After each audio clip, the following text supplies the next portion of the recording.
Brethren Information Letter Number 5. The Cycle of Ignorance.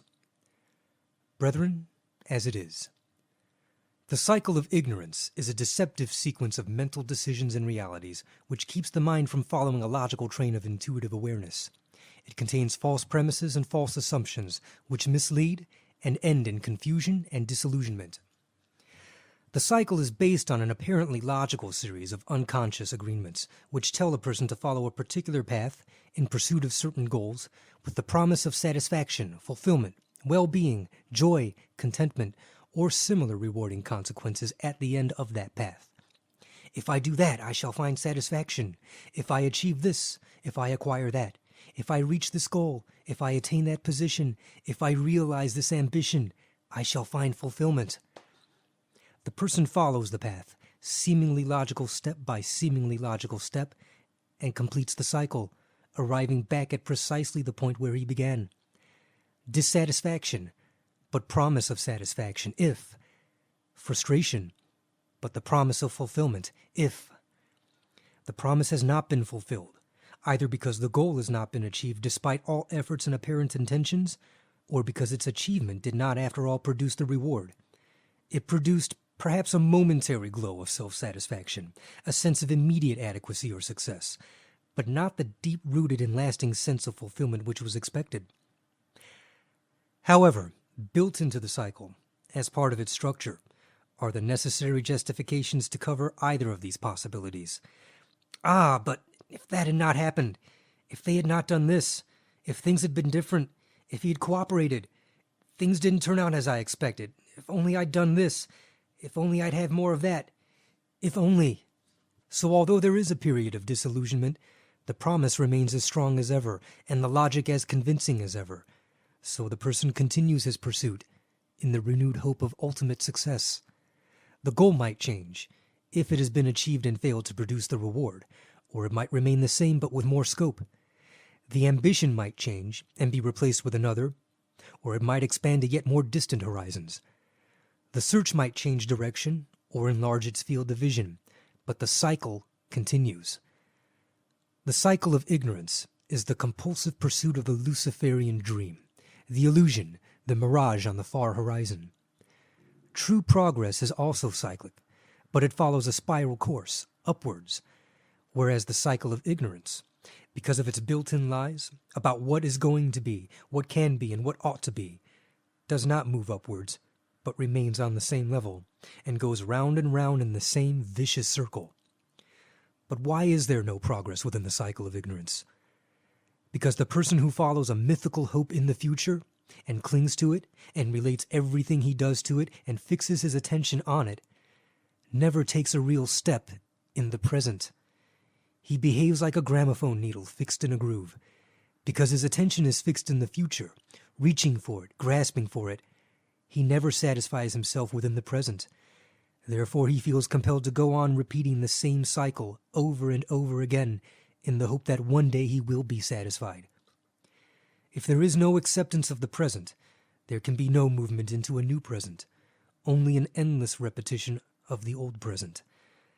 The person in this state is out of the game, not free of the game, not detached from the game, but locked outside it, anchored to all the realities of the game, the values, the agreements, and limitations of the game, but unable to fulfill himself within those realities. And the ignorance is cumulative.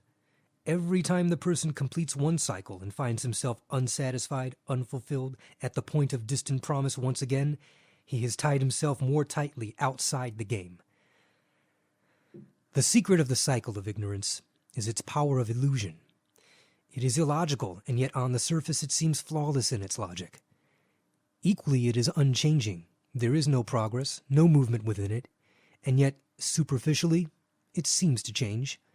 Now things will be different. Now my luck will change. Now I'll find what I'm looking for, says the prisoner of the cycle, convinced that he has brought about a basic change in his situation which will give him the satisfaction he seeks. There is no basic change, only a new set of circumstances, a new car, a new house, a new wife, a new country, a new job, a new idea, a new social status, a new financial status, a new drug, a new treatment, a new government. His problems are the same. His needs are the same. His lacks are the same. His compulsions are the same. But because he has outwardly convinced himself that there is a meaningful change, he continues his pursuit, locked within the cycle of ignorance. The cycle of ignorance is a fantasy world. No logic, but the illusion of logic. No change, but the illusion of change. Any lie in the form of a future possible condition. This will bring me satisfaction. That will solve all my problems. This will give me joy. That will give me contentment. Can lead a person into the cycle of ignorance. But the lie above all lies, which maintains the cycle, is the belief that fulfillment is to be found within a purely human and materialistic structure. Even the person who strives towards a state of fulfillment based purely on his own mental state, rather than his material circumstances, which indicates some awareness, can be trapped in the cycle of ignorance through non-acceptance of his present mental state, through rejection of himself as he is, in favor of himself as he would like to be, and as he promises himself that he will be. But the person who believes that his well-being depends upon things outside himself, his material circumstances, his social status, his acceptability to others, he is bound to be trapped in the cycle. He sets human and materialistic ambitions for himself, thinking that they are the keys to happiness, and then locks himself in the cycle in pursuit of these ambitions. As long as he fails to attain them, he is frustrated and dissatisfied, but he always has a good reason for continuing his pursuit. If and when he does attain them, he discovers that they do not give him the lasting sense of fulfillment which they promised. So he must either give up in despair or go in search of something else, or the same thing expanded. 1 million pounds in the bank may not be the answer, but 2 million must be. Usually he does not give up. He brings his armory of justifications into play. This time it'll be different. This time I'm on the right track. That is what I really need to satisfy me. So the cycle continues. Promise, pursuit, disappointment. Promise, pursuit, disappointment. Promise, pursuit, disappointment. To break free of the cycle of ignorance, you must go to the point where the cycle begins, the point where the promise manifests.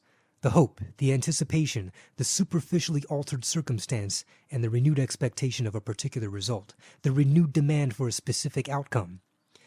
Then, instead of telling yourself, now it will be different, now I'm on the right track, see the basic sameness of the situation. See the lack of change since you were last at this point of promise. Instead of telling yourself how much things have changed, allow yourself to see how much they have not changed. Expose the promise. Invalidate it.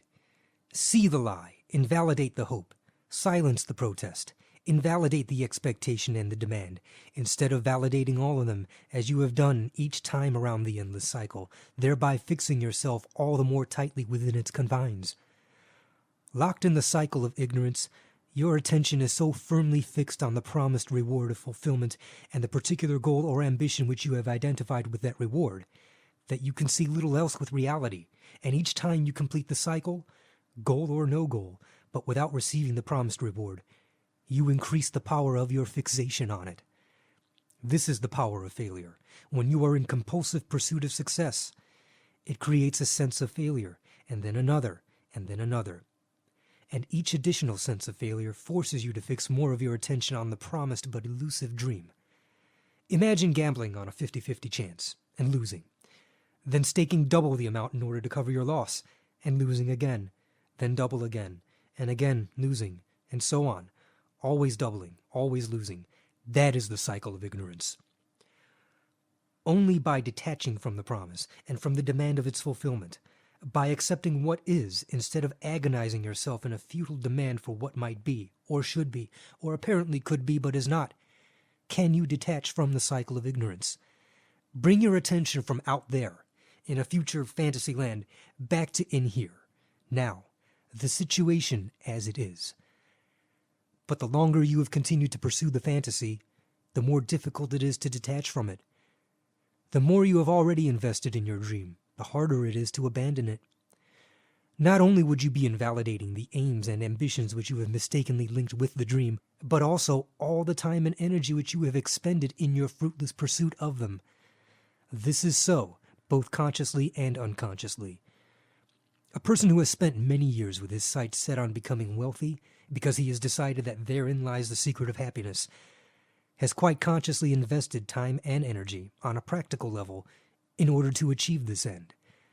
The longer he continues to fail, the harder it is for him to abandon his ambition. To do so would seem to make worthless all that he had invested. And even if he eventually succeeds, for the same reason, how can he admit that being wealthy does not give him the satisfaction he expected? Instead, he must go on amassing more and more wealth in the futile hope that one day it will. Equally, a person who has quite unconsciously expended quantities of mental and physical energy, and again time, of course, in building an image of superiority for himself, because that for him seems to be the secret of ultimate success, finds it hard to give up and accept himself as he really is. Again, unconsciously, he clings to the value of all that mental and physical effort, reluctant to brand it wasted in pursuit of a myth. In the cycle of ignorance, a person digs himself in deeper with every circuit he completes. It is the perennial rut, easy to slide into, but progressively harder to get out of. And although the nature of the cycle is, by definition, an unchanging state, a static situation, ultimately it is a downward spiral. Because time is not static, the universe is not unchanging, and if we are not going forwards with time, then we're going backwards. If we are not expanding with creation, then we are contracting. If we are not rising, then we are falling, which is why the rut becomes deeper at every turn of the cycle of ignorance. The downward spiral of blame and hostility is a perfect example of the cycle of ignorance. Man lives by the promise that blame will help him to attain salvation, that it will enable him to separate himself from evil, to be free of it, cleansed of it. He feels that by blaming others, he becomes, or will eventually become, blameless himself. And he invests great quantities of energy and thought and brilliance and time to becoming a master in the art of blame. Whenever evil strikes, he blames, believing that by so doing he can destroy it, or at least escape from it. He never does either, but each new situation is different enough on the surface to convince him that this time blame will work. It does not, but there is always a next time. No change, no movement, but in relation to the change inherent in the inexorable movement of time, a change for the worse, a movement downwards. And man is locked in this downward spiral simply because he is ignorant of the nature and the effect and the significance of blame. If he knew, not just intellectually with his mind, but with his heart and his soul, with his feeling, with his emotion, if he knew the truth about blame, why he feels it, what it does to him, what it does to other people, what it leads to, if he knew how and when and where it manifests, all the devious ways in which it operates under the guise of something else, something apparently quite harmless, like tolerance, for instance, if he was not ignorant of all of this, he would not blame. He would have no cause to blame, no desire to blame, no instinct to blame. Man sincerely thinks that blame will ultimately do him good, that through it he will triumph. He cannot know that it can only do him harm, and that through it he is fast destroying himself. He has duped himself with a lie, and as long as he believes that lie, he cannot break out of that particular cycle of ignorance. He thinks that he changes, that he evolves, that he is different, that he solves his problems one by one, that he progresses, but the changes are superficial. Material, ideological, theological, technological. They help to convince him that things really are different, so that he continues in the same basic pattern, the pattern of blame. Nothing changes there. The instincts are the same. The results are the same. The rut is the same rut, but only deeper, because time moves on and man is left behind. The cycle of ignorance is static and unchanging. Only knowledge, deeply felt knowledge, can break the cycle of ignorance, and therefore by its very nature it precludes any means of breaking it. As long as we are ignorant, we are locked in the cycle of ignorance, and the cycle itself perpetuates ignorance. With a conscious cycle, where we are aware of the goal for which we are fruitlessly striving, we can go to the point where the promise manifests and invalidate it. With an unconscious cycle, such as the spiral of blame by which humanity imagines it is reaching towards blamelessness, we can learn the universal law and use that knowledge in order to break free. But To be free altogether of the pattern of the cycle seems impossible, as long as there is any ignorance at all in us. So it seems. But there is a secret. There is a way to be free from it, and the way lies in the true nature of acceptance. If you can realize for yourself the truth that the only validity is the present, and totally feel and know the reality of this, then you will have no difficulty in breaking free of the cycle of ignorance. In the present, only the present is valid. Now, only now is meaningful. The past is finished, done. It has validity inasmuch as it has created and led to, brought about and culminated in, the present. That is its validity. That is its part in the present. To bring it otherwise into the present is invalid. To stand it in front of the present and evaluate now on that basis is a lie, and an invalidation of the true nature of both past and present. It is as though you contemplate sitting in a cane chair. If you evaluate the chair as it is, and recognize that the previous state and nature of the cane is valid only inasmuch as it led to the making of the chair as it is, then you are seeing the chair clearly.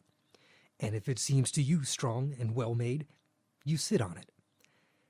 If, on the other hand, it seems to you weak and insecure, you do not sit on it. But if, although the chair as it is seems strong, you picture the frail nature of cane in its natural state, and you set this in front of the chair in your evaluation, and you think to yourself, cane, as it grows, could never bear the weight of a human body. It's too fragile. And you evaluate the reliability of the chair with this in mind, then your assessment is invalid. Whatever you do is based on a distorted image. By all means, use your past experience in order to understand the nature of the present, but do not let it diminish or change the importance of the present.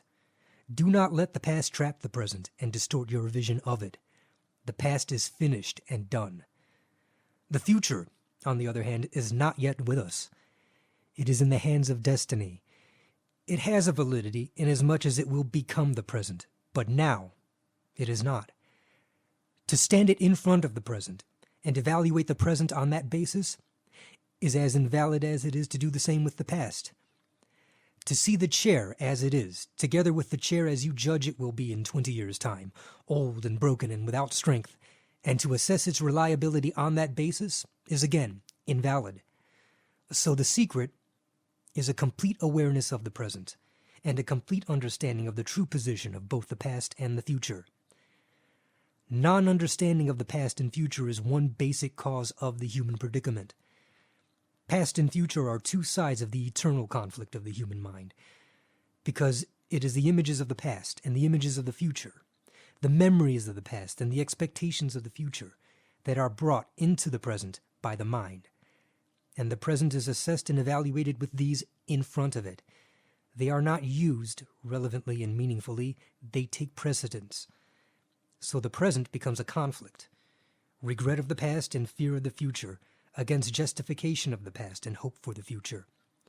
And behind and between and beneath and within the great mass of images that go to make up this seething conflict, the pure and simple clarity of the present, as it is lost.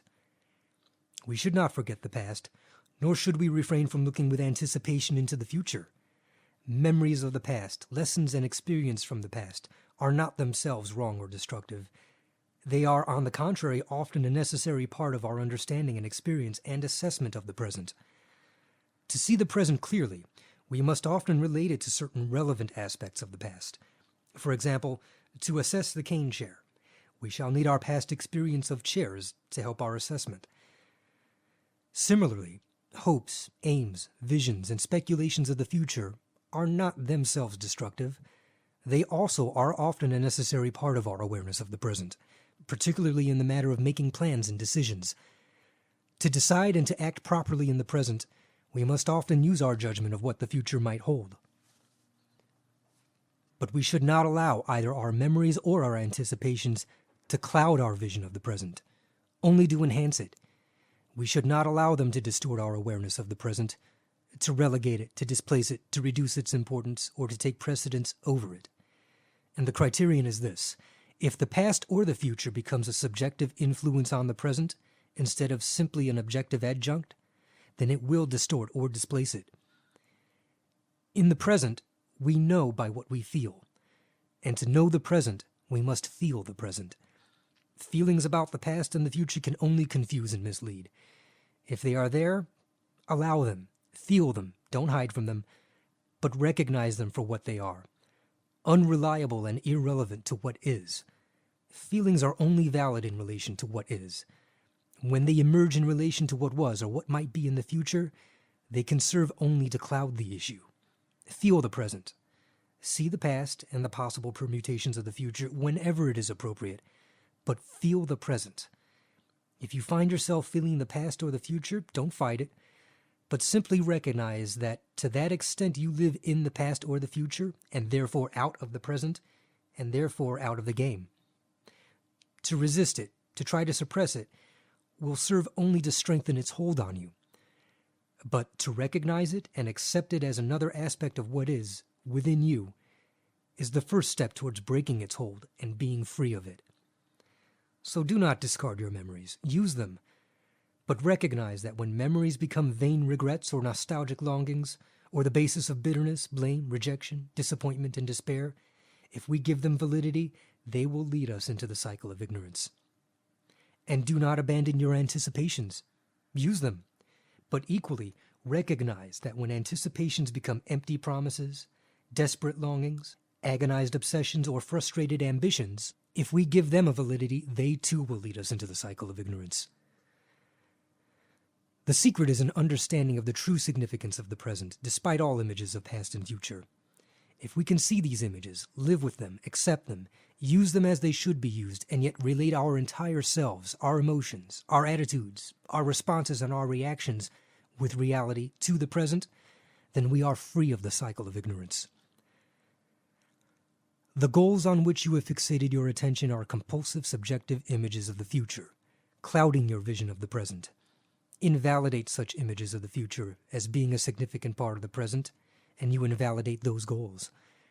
And the time and energy which you have already spent in futile pursuit of those goals constitute a whole series of obsessional images of the past, also clouding your vision of the present. Invalidate such images of the past, and you invalidate the burden of importance of all that time and energy.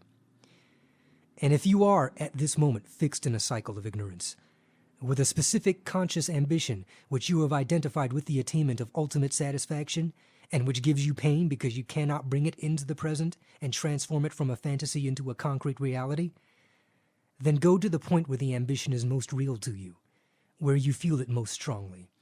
The hope of it, the desire for it, the promise of it, the demand for it, the frustration of not having achieved it.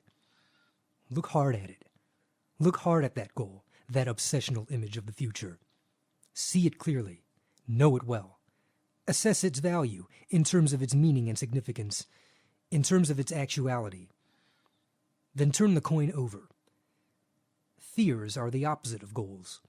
Where there is a goal, there is an equivalent fear on the other side of it. What a man hopes to gain, he also fears to lose. What he demands to have, he also fears to be deprived of. What he aims to be, he is afraid of not being. Where he desperately wants success, he is equally desperately afraid of failure. So when you have looked at the goal, the ambition, the demand, the hope, look at the fear on the other side as well. Look at the opposite image of the future, the image of failure. See that clearly too. Know that well. And assess the value of that in terms of its meaning and significance, in terms of its actuality. Look at your fantasies, your images of the future, both the black side and the white side. Then, when you have made them as real as you can make them, look back into the past. Look hard at all the time and energy you have spent trying to achieve the goal, and at the same time trying to avoid not achieving it.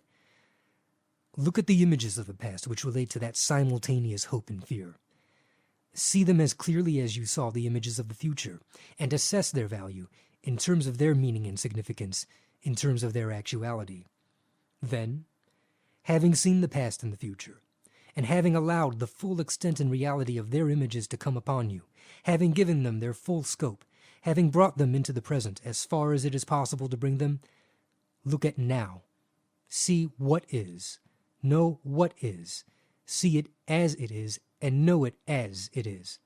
Not as it was, not as it will be, not as it could have been if, not as it might still be if, but as it is. Then, what has been in the past can be left behind. In the past, truly left behind, not pushed aside because it is unacceptable, but discarded because it has been accepted. And what might be, or what might not be, what could be or could not be, what should be or should not be, in the future, can also be left.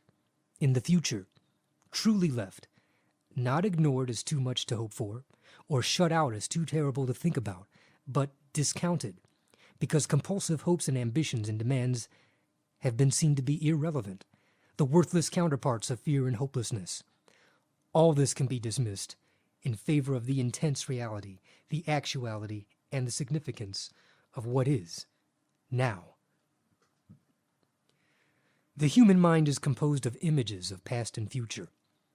As long as we are submerged within the conflicts of the mind, we shall see the present, and therefore assess and respond to the present, only through a murky haze of irrelevant images. When we know the truth of the present, the past, and the future, know it and feel it as a reality for ourselves, then we are above the conflicts of the mind, and free of the cycle of ignorance. Time is our enemy, only if we stretch our attention from one end of it to the other. But if the whole of us is in the present, allowing the past existence only inasmuch as it has created the present, and allowing the future existence only inasmuch as, instant by instant, it will become the present, then time is on our side. And the present demands so little because it is so small, while the past and the future are vast and unwieldy and demand far more than any of us has to give. If we serve the present, our existence is a constant living. If we serve the past and future, our existence is an eternal dying.